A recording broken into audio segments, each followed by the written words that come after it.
کہ مذہب اسلام نے عورت کا صحیح مرتبہ جو ہے وہ سب کے سامنے پیش کر دیا ہے. عورت پارکوں میں گھمانے کے لیے نہیں ہے, عورت شاہراہوں پر چلنے کے لیے نہیں ہے. عورت ہے, وہ چھپا کر رکھنے والی چیز ہے, اس لیے اس کو عورت کہا جا رہا ہے. تمہارے آنکھوں کی عیاشی کے لیے عورت نہیں ہے, آفسوں میں بیٹھ کر کے تمہارے ذہن و فکر کے سکون کے لیے عورت نہیں ہے. عورت کا صحیح مرتبہ جو ہے قرآن نے اس کی نشاندہی فرما دی ہے.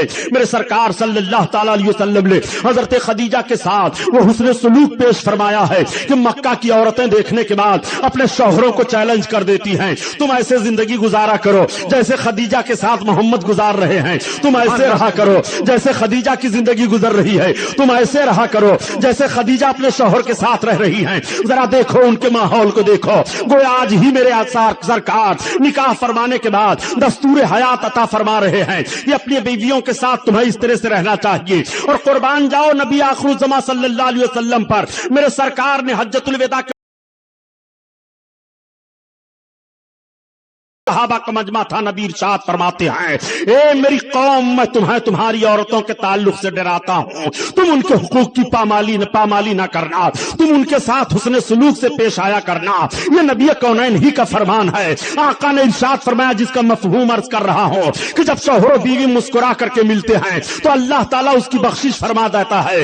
وہ ہے مقام, وہ ہے عزت میرے سرکار نے جو عورتوں کو عطا کی ہے. حضرت خدیجہ کی زندگی اتنی اچھی گزر رہی ہے, حضرت خدیجہ کو احساس نہیں ہوا کہ میری عمر کا 40واں سال گزر رہا ہے. میرے سرکار نے وہ حسن سلوک پیش فرمایا ہے. آقا کی اولادیں حضرت خدیجہ ہی سے ہیں, حضرت فاطمہ حضرت خدیجہ سے ہیں, اور سرکار کی اور صاحبزادیاں حضرت خدیجہ ہی سے ہیں. ایک صاحبزادے دوسرے سے ہیں جن کو ماریا قبطیہ کہا جاتا ہے. بقیہ میرے آقا صلی اللہ علیہ وسلم کی ساری اولادیں حضرت خدیجہ ہی سے ہیں. حضرت خدیجہ رضی اللہ تعالیٰ عنہا اپنے شوہر کی وہ وفادار بیوی ہیں. آقا بھی ارشاد فرماتے ہیں کہ خدیجہ نے جو میرے ساتھ وفاداری پیش کی ہے, میرے سرکار نمونہ دے رہے ہیں, عملی زندگی عطا فرما رہے ہیں. ایک مرتبہ ام المومنین حضرت عائشہ صدیقہ کے سامنے حضرت خدیجہ کا ذکر سرکار کرنے لگے. تب تک حضرت عائشہ کہتی ہیں کہ میری زبان سے ایک جملہ نکل گیا. میں نے عرض کیا, یا رسول اللہ, آپ کیا اس بوڑھی خاتون کو یاد کرتے رہتے ہیں؟ میرے سرکار کو بڑی تکلیف ہو گئی.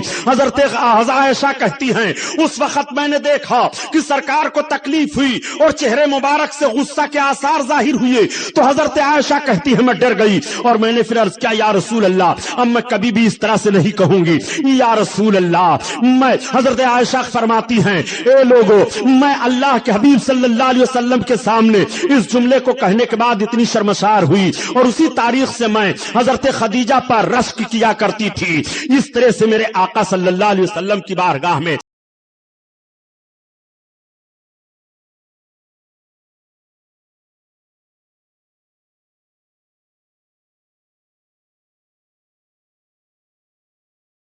دیا ہے. آقا کریم صلی اللہ علیہ وسلم فرماتے ہیں کہ جب لوگ مجھے محسوس کر رہے تھے میرے پاس کچھ نہیں ہے, میرے ہاتھ خالی ہیں, تو خدیجہ میرے نکاح میں آئی ہیں تو سونے کا ڈھیر لے کر کے آئی ہیں. آقا کریم صلی اللہ تعالی علیہ وسلم کے تعلق سے قرآن میں آیت کریمہ جو نازل ہوئی, وَعَائِلًا فَأَغْنَا, اے محبوب, اور کیا تمہیں ہم نے مالدار نہیں کر دیا جب تم خالی تھے؟ آقا کریم صلی اللہ تعالی علیہ وسلم جب حضرت خدیجہ سے نکاح فرماتے ہیں تو دولت کی انبار لگ جاتی ہے. یہ میرے سرکار کی مقدس سیرت ہے. حضرت خدیجہ بہت محبت سے پیش آیا کرتی ہیں, کبھی بھی محبت میں کوئی کمی نہیں ہوئی. حال یہ تھا پیارے کہ سرکار دو عالم صلی اللہ علیہ وسلم کی مقدس زندگی آگے بڑھتی چلی جا رہی ہے. میرے سرکار صلہ رحمی بہت فرمایا کرتے تھے, قرابت کا بھی لحاظ رکھا کرتے تھے, یتیموں اور غریبوں کی بڑی دیکھ بھال کیا کرتے تھے. اگر کوئی یتیم سامنے پڑ جایا کرتا تھا تو ہر طرح سے میرے سرکار اس کا لحاظ فرماتے. اگر کوئی بیوہ عورت آنسو بہا دیتی تو اس کا سارا انتظام کیا جاتا, اور سرکار فرمایا کرتے تھے, اے خدیجہ, کوئی اس طرح کی عورت دروازے سے محروم نہ جایا کرے. آقا کی عمر پاک آگے بڑھتی چلی جا رہی ہے. میرے سرکار ایک ایسے ماحول میں آئے کہ جب سرکار کی عمر شریف کا حصہ 40 برس کا ہوتا ہے, آقا کریم صلی اللہ علیہ وسلم شروع سے عبادت فرما رہے ہیں. عبادت کا حال یہ تھا میرے سرکار کا کہ غار ہرا میں جا کر کے آپ عبادت فرمایا کرتے تھے. ہرا وہ پہاڑی ہے جس کو آج جبل نور کہا جاتا ہے. حجاج کرام جاتے ہیں حج کرنے کے لیے تو جبل نور پر زیارت کرنے کے لیے جایا کرتے ہیں. پیارے جب میں حج کرنے کے لیے گیا اور جبل نور پر زیارت کرنے کے لیے گیا کہ اس جگہ کو دیکھوں جہاں میرے سرکار نے رب کی عبادت بیٹھ کر کے کی ہے اور پہلی وہی میرے آقا پر نازل ہوئی ہے. قرآن کی پہلی آیت سرکار پر حضرت جبریل علیہ السلام لے کر کے اترے ہیں.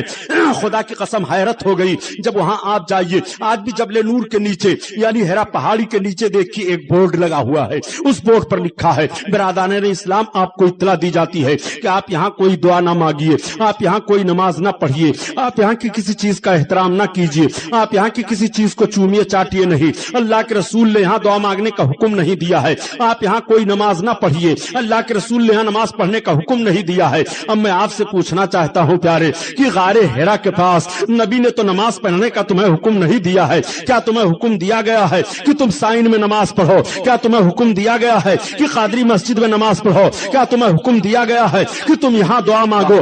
بات سمجھ میں آ گئی کہ ان ظالموں کو رسول کائنات صلی اللہ علیہ وسلم سے دشمنی ہے. یہ تبھی روک رہے ہیں کہ لوگ آئیں گے تو نبی کونین کی عبادت یاد آ جائے گی, وہ یہاں عبادت کرنا شروع کر دیں گے, محبت نبی کے دل میں بیٹھ جائے گی, عبادت خدا کی کریں گے. یہ ظالم نبی کی محبت دل سے نکالنا چاہتے ہیں, تبھی تو روکا جا رہا ہے.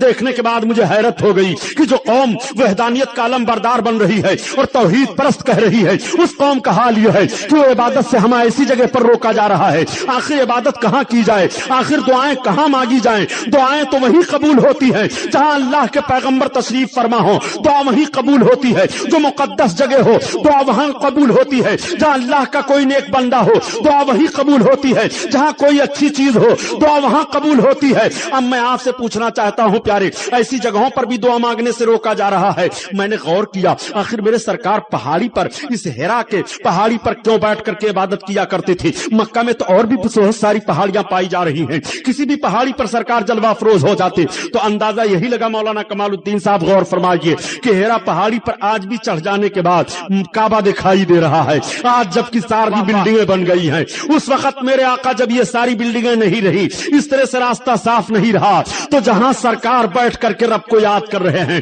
وہاں بیٹھنے سے کعبہ کی چوکھٹ دکھائی دے رہی ہے, کعبہ دکھائی دے رہا ہے. میرے سرکار نے اس پہاڑ کو منتخب فرمایا ہے کہ کعبہ کو دیکھا کریں اور رب کی عبادت کیا کریں. میرے آقا عبادت فرما رہے ہیں اور عبادت کا ماحول یہ تھا پیارے کہ کئی روز کا کھانا اور پانی لے کر کے سرکار جایا کرتے تھے اور عبادت کیا کرتے تھے. حضرت خدیجہ رضی اللہ تعالیٰ عنہ خود لے کر کے جایا کرتی تھی. میرے سرکار وہاں عبادت کیا کرتے تھے. عمر شریف کا 40واں حصہ ہے. اب آپ آئیے غور کیجئے, آج جب کچھ لوگ کہہ دیا کرتے ہیں کہ نبی کو 40 برس کے بعد نبوت ملی ہے, میں عرض کرتا ہوں جملہ سنبھالو ورنہ ایمان کا جنازہ نکل جائے گا. تم نبی کی نبوت کو پتہ لگانا چاہتے ہو, نبی کونین کو 40 برس کے بعد نبوت نہیں ملی ہے پیارے. نبی کونین کو 40 برس کے بعد اعلان نبوت کا حکم ملا ہے. اعلان نبوت اور ہے اور عطا نبوت اور ہے.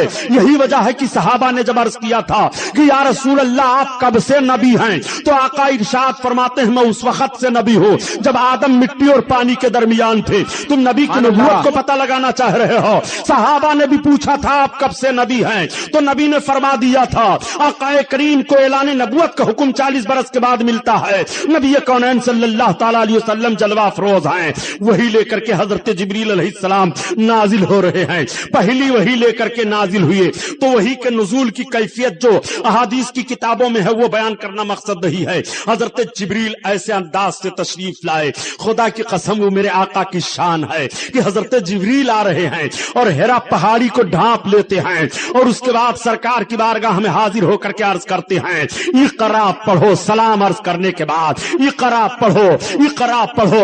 آقا فرماتے ہیں مانا بقاری میں پڑھنے والا نہیں ہوں, میں پڑھنے والا نہیں ہوں. حضرت جبریل نے آپ کو دبوچا اور پھر عرض کیا اقرا پڑھو. آقا نے پھر فرمایا میں پڑھنے والا نہیں ہوں. تیسری بار حضرت جبریل نے جب عرض کیا اقرا بسم ربک الذی, اپنے رب کے نام سے پڑھیے, تو سرکار نے پڑھنا شروع کر دیا. اب آقا پڑھتے چلے جا رہے ہیں, رب کا نام لیا جا رہا ہے, سرکار پڑھتے چلے جا رہے ہیں. یہیں سے امتیوں ذہن لے لو, نبی کے امتیوں یہیں سے قانون لے لو کہ سب سے پہلی وہی جو میرے